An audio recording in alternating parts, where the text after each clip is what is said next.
osachedwa apa tikupasirani zimene wayankhula Bon Kalindo lero lino pa 3 December 2025. Takhalani pompo ndipo tamvetserani mwachidwi. The DC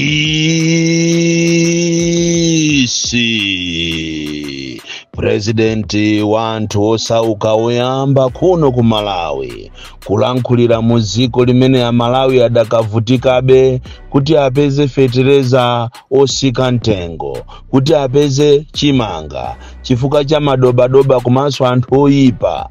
Boma litakhazikitsa programu yokongola kwambiri kuti anthu ovutika athandizike ndi fetereza ameneyi. Koma nzomvetsa chisoni kuti mpaka lero anthu osauka akukhalabe masiku asanamupeze fetereza ameneyi, akukhala akudikirirabe. Komanso zachinyengo zachuluka kwambiri madera osiyanasiyana, motero kunena kuti programu yokongola ngati imeneyi it has been mad ndi zinthu zosakhala bwino. Lero tili ndi nkhani zikuluzikulu.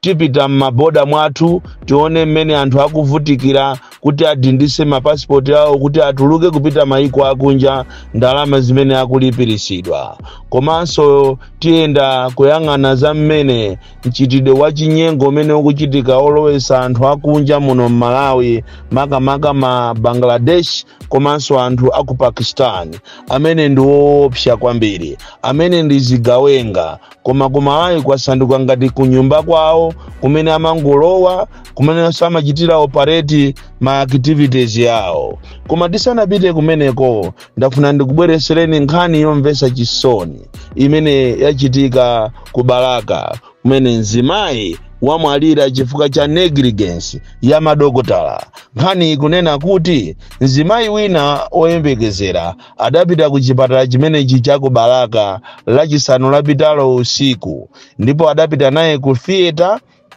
ndikukamuchita operation, ndikukabereka mwana. Koma atapita pa bedi ku ward, anapezeka kuti mzimayi ameneyi anali akutayabe magazi ochuluka. Mmene wayambira kuita na manesi, mmene wayambira kuita na madokotala, palibe amene anamuchita atendi. Pakana kwa 4 hours mzimayi adakabuula. 4 hours mzimayi adakatayabe magazi. Zosatira zake mzimayi anamwalira. Ndizomvetsa chisoni andi pakufunikira kuti ino aku Ministry of Health muyang'ane kwambiri zimene zikuchitika ku Balaka. Ndi anthu ochepa amene amapitirako ntchito, ena osamagwira ntchito, kuphatikiza madokotala komanso manesi akuluakulu. Kukuchitika zoopsa kwambiri ku Balaka, andi mukuyenera kuti iyi ikhale ngati eye opener pa za nyasa zimene zikuchitika. Awatu ndi mavuto amene anthu osauka akukumana nawo siku ndi siku muzipatala zathu za kuno ku Malawi. Kuli mwano, kuli kupangiridwa chipongwe, kuli kupangiridwa nkhanza, makamaka anthu osauka. Choncho inu aku Ministry of Health, makamaka a minister, mukuyenera kuti mupange machawi, mupite ku Balaka mukaone zimene zikuchitika kumeneko. Nkhani ina imene tikufuna tiyalirira anthu mama wa uno ndi ogwira ntchito aku Eskom, amene ngakhale in the midst of blackouts, chifukwa pakali pano ndiye magesitu ndiye akuzima magesi, kuzifufuza zifukwa zake sosamveka bwinobwino. Magesi akuzima, it is the order of the day. Anthu akudandaula kwambiri amene amapanga ma business odalira magesi, amene alibe ngakhale ma generator, akudandaula chifukwa zinthu zafika povuta kwambiri. Choncho mama wa uno ndikualirira anthu ogwira ntchito ku Eskom, amene analembedwa ntchito za temporary 2017 kuzafika lero. Amati contract yawo ikamatha ndikuwasainisaso 6 months. Contract yawo ikamatha 6 months. Kuchokera 2017 kuzafika chaka chino. Apa ndi pamene akulandira makalata onena kuti ati ntchito zawo zatha, koma kuti akuyenera kumapita kwawo opanda ngakhale pension. Kumafusa kuti kodi malamulo amati chani, kodi munthu amene ali pa temporary angasungidwe kwa zaka 9? munthu angagwire ntchito kwa zaka 10 koma wa temporary apa zikungoonesa kuti akuluakulu ena aku Eskom akufuna apange za chinyengo abere anthu amene wawa ndalama zawo, anthu ovutika kwambiri, anthu amene agwira ntchito pakana kuwasiya m'maproject osiyanasiyana ku Eskom koma muzina loti amene wawa ndi a temporary. Ndizomvetsa chisoni pakufunikira inu aboma mupange machawi, muyang'anepo bwinobwino pamene pachifuka zosatira zake ngati nkhani imene isichitidwa 100 bwino. Anthu awa atapita kukamang'ala ku khoti ndiye kuti boma liluza ndalama zambiri kapena kampani ya Eskom iluza ndalama zambiri chifukwa ku Eskom kuli madiru. Oro even mukaone magalimoto amene amapangidwa hired aja amakhala kuti ndi anthu akonko ngati sali a munthu wakumeneko ndiye kuti apangana ndi munthu wina ache amagawana naye ndalama. Kuli za chinyengo zimene zikuchitika ku Eskom kupatula kuzima kwa magesi. Lero nkhani zikulu zathu lero tichita expose nchitidwe umene ukuchitika ndi akuluakulu ama airport komanso akuluakulu ama border amene akupanga nchitidwe wonyasa kwambiri kumachita aid ma Pakistans komanso anthu aku Bangladesh kumalowa muno Malawi. Ngati kuli ziko lophweka kwambiri limene anthu amalowa mondo kumakapangamo ngakhale za uchigawenga uchifwamba ndiye ndi ziko lino la Malawi. Andi siku lina musazadabwe kunoko mwina America kapena mabungwe ena ngati ICC atabwera kuzaphulisa kunoko ndi nchitidwe umene ukuchitika kuno. Makaso madera ena ozungulira ngati amalire a ziko lino ngati kumwanza, kuphalombe, kumuloza boda, kunsanje kumene kukulowa anthu osadziwika bwino koma mothandizidwa ndi Amalawi, enanso ndikukhala a polisi, enanso ndikukhala a boma kumatenga anthu muzimagalimoto zopuma koma anthu wali okuti ndi ma illegal immigrants. Izi siku lina muzabweresa mavuto muno Malawi, siku lina muzabweresa muno nkhondo chifukwa anthu amene ajawa makhala kuti kwawoko athawa mwina apha anthu kapena ndi ma drug dealers. Andi ziko limene lili lophweka kwambiri kulilowa ndi ziko la Malawi. Akatero choncho apereke mwa dollars yawo apasidwe anthuwo anyamuke azipita ndikutuluka muno kupita maiko ena kumenenso amakapanga koza chiwembu. Izi zikufunikira kuti zionedwe bwinobwino chifukwa nchitidwe umene ndi nchitidwe woopsa kwambiri.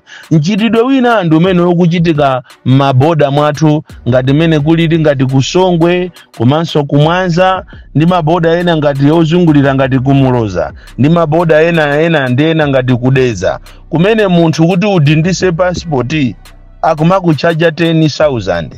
Ukakhala kuti ndi mapepala ma documents yokuti iweyo kufuna upangire zina ndi zina zokhuzana ndi ngati anthu obwera kapena ma documents ofunikira kwambiri okuti upeze ziphaso zofunikira kapena ulowese katundu ndiye kuti ndi 50,000. Amalawi akuvutikira kuti apeze passport. Akaipeza passport yonso akumauzidwa kuti azilipira ndalama m'maboda. Anthu aku immigration akuba kwambiri kuba makobiri abere anthu ma passport komanso akabere anthu pa boda poachaja ndalama zambiri kuti adindise passport yawo azipita kunja. Izi ndizomvetsa chisoni kwambiri ku ziko lino la Malawi limene katangale saza siika ngati sitisamala chifukwa pena paliponse pali katangale. Andi makamaka boma lapita lija ndiye kunali katangale wazaoneni. Andi ine ndikudabwa kuti kodi anthu amene wajawo IMCP aja kodi pakana lero ndi chifukwa chakani sakumangidwa chifukwa ngati anthu afikapo kuba agalu ndiye kuti tu abaiba zinthu apezeka kuti zinthu zo azimaliza ndi afikapo kuti aziba agalu. Mboma limene ija kwabedwa kopsha. Andi ndizodabwisa kuti kodi iniyo aboma inu mukudikira chani chifukwa tu ngakhale olo magalimoto aja akashigeti anabedwato. Even magalimoto ena aboma anasinthidwa ali ndi anthu amene ajawo. Ikakhala nkhani ya ndalama ndiye iwalani ndalama ndiye zinabedwa kopsha ndalama oti aliyense mmene ndalama zimene anaaba boma limene jawo la Chakwera kapena ngongole zimene zilipo aliyense Malawi amene ali munomo ali ndi 5 million pa mutu wache kuti abweze kubweza chifukwa cha uchisiru, chifukwa cha kuba kwa anthu ena ake abayiba ndalama uko angongola ndalama ndikuziba zinu muzabweza 5 million. So izizi zikufunika nomese pakufunika kumanga chifukwa akanakhala anthu osauka tikunena pano ali mundende koma chifukwa chokuti mwina ali ndi political connections ndi zito anyamata achikwanje analamulidwa ndi khoti kuti asazamangidweso. Kodi zimene zichazo mukufuna mupereke uthenga wanji kuziko kuti aliyense azipanga zofuna zake, munthu aliyense olakwa asamamangidwe? Kodi akanakhala anthu osauka kapena anthu amene alibe ma connections ndi anthu andale, anthu amene ajawo azikwanje maumboni oonekeratu kumapha anthu kumakhapa anthu, inu mungakala mule kunena kuti anthu amene asazamangidwe? And what are you doing as police? Chifukwa to anthu aja anakuwuzani kuti ngati pali milandu ina muzingobwera ndikuachita summon.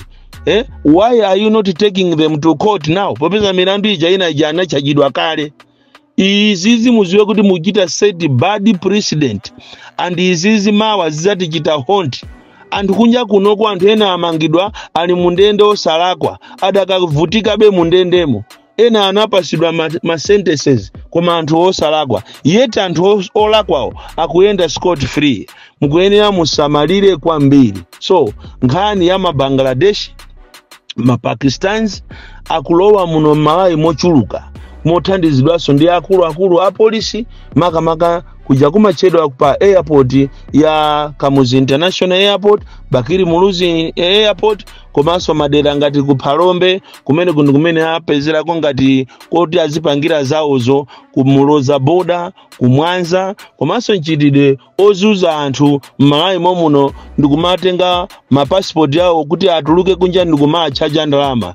Izi ndizomvesa chisoni kwambiri. Bon Kalindo, the DC. Mwana woopsha kwambiri, the most deadly and dangerous child from Jeza Village, TA Mabuka, Box 76, Mulanje, Malawi, Southern Africa.